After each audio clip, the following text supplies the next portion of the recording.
વિદ્યાર્થી મિત્રો હવે સ્ટાર્ટ કરીએ છીએ સ્વાધ્યાય 3.5 જેની અંદર આપણે ડિસ્કસ કરીશું પહેલો દાખલો. તેની અંદર ઇન્ફોર્મેશન કંઈક આ રીતે છે અને લેક્ચર નંબર છે આપણું 19 જે હવે આ પ્રકારે છે. તો વાંચીએ રકમ. નીચે પૈકી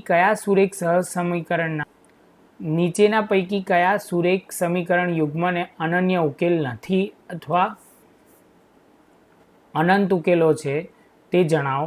જો અનન્ય ઉકેલ હોય તો ચોકડી ગુણાકારની રીતે શોધો.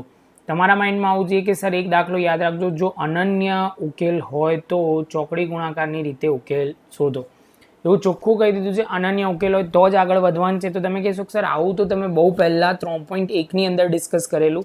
તો એકદમ સાચી વાત છે, એ જ પોઈન્ટ આની અંદર ફરી કરવાનું છે. તો તમે કહેશો કે સર x1 એટલે કે એક્સનો સહગુણક પહેલા સમીકરણનો સહગુણક કેટલો છે? તો તમે કહેશો કે સર 1 છે. તમે કહેશો કે સર b1 જે વાયનો સહગુણક છે -3 અને c1 જે કહેશો અચલ પદ -3. સેમ વસ્તુ a2 તમે કહેશો 3, b2 જે તમે કહેશો -9 અને c2 જે તમે કહેશો -2. જેવો આ પોઈન્ટ પતે એટલે તમે કહેશો કે સર હવે શરૂઆત કરીએ a1/a2. તો તમે કહેશો કે સર આવશે, પહેલામાં લખીશું 1/3. સેમ વસ્તુ b1/b2.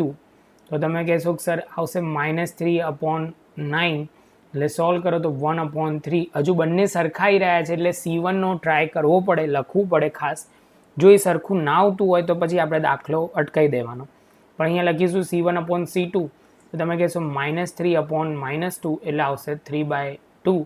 તો અહીંયા તમારે લખવું પડે કે a1/a2 is equal to b1/b2 but it was, પણ એવું કહી શકો કે તમે એ કોના ઇક્વલ નથી? c1/c2 ના બરાબર નથી. તો હવે તમને યાદ કરાવવા માટે એક નાનકડું કોષ્ટક રજૂ કરું છું, એકવાર જોઈ લો એટલે ક્લિયર થઈ જશે અને પછી આપણે આગળ વધીશું.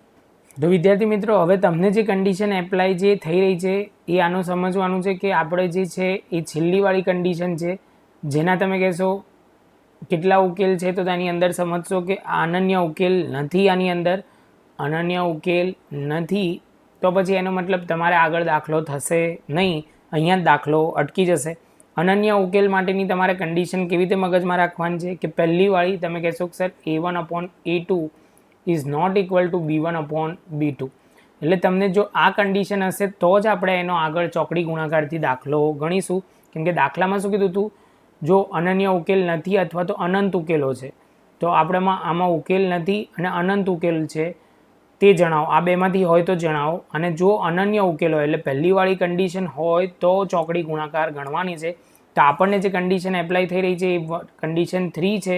એટલે તમે કહેશો કે સર ઉકેલ નથી, તો તમારે ખાલી આટલું લખવાનું છે, આપેલ સમીકરણ યુગ્મને અનન્ય ઉકેલ નથી. આ પતે એટલે હવે આપણે જઈશું દાખલા નંબર 2 તરફ. વિદ્યાર્થી મિત્રો હવે સમ નંબર 2 તમારી સામે છે. સમ નંબર 2ની અંદર પહેલાં લખતા જઈએ a1. તો તમે કહેશો કે સર a1 છે આપણું 2, એક્સનો સહગુણક જોવાનો છે સમીકરણ 1નો. સેમ વે તમે કહેશો કે સર હવે લખો b1 જે તમારા પ્રમાણે થશે કેટલો? તો 1. c is equal two -5. જેવો આ પોઈન્ટ પૂરો થાય એટલે તમે કહેશો કે સર હવે લખો a2 જે થઈ જશે 3, b2 જે લખો 2. પછી તમે કહેશો સર c1 અહીંયા લખાશે c2 તો -8. જેવો આ પોઈન્ટ પૂરો થશે એટલે વિદ્યાર્થી મિત્રો તમે લખશો a1/a2. તો તમે કહેશો કે સર 2/3 આ પહેલો પોઈન્ટ, b1/b2 તો તમે કહેશો કે સર 1/2. હવે દાખલો અહીંયા જ પૂરો થઈ જશે કેમ કે અહીંયા આપણે જે જોઈતું હતું એ કન્ડિશન આવી ગઈ, અનન્ય ઉકેલ છે. તમને યાદ હશે આ condition a1/a2 is not equal to b1/b2. તો આને કહેવાય અનન્ય ઉકેલ. જો તમને યાદ ના આવતું હોય તો હું તમારી સામે પેલું નાનકડું કોષ્ટક રજૂ કરું છું, એકવાર જોઈ લો એટલે ક્લિયર થઈ જશે. તો હવે તમે કહેશો કે સર જો આપણને જે કન્ડિશન છે એ પહેલું છે, આ રહી પહેલી કન્ડિશન જે આપણે કન્ડિશન જે માત્ર એક જ ઉકેલ હોય અને એના અનન્ય ઉકેલ, અનન્ય એટલે એક જ ઉકેલ હોય એની વાત કરે છે. તો હવે તમે કહેશો કે સર ચોકડી ગુણાકારનો દાખલો આપણે અહીં ગણવો પડશે. ઓફિશિયલી આપણે 3.5નો પહેલો દાખલો એવો ગણીએ છીએ કે જેની અંદર ચોકડી ગુણાકાર છે. દાખલા નંબર 18ની અંદર એટલે કે વિડીયો નંબર 18ની અંદર ઓલરેડી આ પોઈન્ટ ડિસ્કસ કર્યો છે. તમારે ડિટેલ ડિસ્કશન જોવું હોય તો એમાં જોઈ શકો છો. તો શરૂઆત કરીએ હવે દાખલો ગણવાની.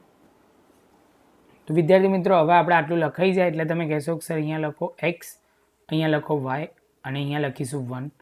અહીંયા તમે કહેશો કે સર બધા નીચે લાઇન કરવાની છે, ઇક્વલ ટુ આ સ્ટેપમાં નથી લખવાનું, એ ધ્યાન રાખજો. તો સૌથી પહેલાં દર વખતે હું જેમ કહું છું કે આંગળી તમે મૂકી દેશો એક્સવાળી ટર્મમાં તો તમને દેખાય છે શું? તો તમે કહેશો કે સર વાય દેખાય છે અને સી દેખાય છે. તો વાય દેખાય છે એના સહગુણક લખતા જવાના છે વાયના 1 અને 2. કેટલા લખવાનું છે? 1 અને 2. એક લાઈન છોડીને લખવાનું એટલે પ્રેઝન્ટેશન પ્રોપર આવે. સેમ વે પછી આગળ લખશો 5 અને -8. આગળ જઈએ તો તમે કહેશો કે સર આ આપણું એક્સનું પૂરું થયું. હવે વાયની વાત કરીએ તો વાયની અંદર વાત કરીએ તો વાયનો આપણે ટર્મ ગાયબ કરી નાખી. તમે કહેશો કે સર દેખાય છે પહેલાં શું? તો -5 ને -8 જે ઓલરેડી અહીંયા લખી કાઢ્યું છે. હવે વાયની ટર્મમાં તમને બીજું શું દેખાવું જોઈએ? તો તમે કહેશો કે સર એક્સના સહગુણકો 2 અને 3. કેટલા આવે? 2 અને 3. જેવું આ 2 અને 3 પતે એટલે તમે કહેશો કે સર હવે સી વાળી ટર્મ આપણે લખવાની છે.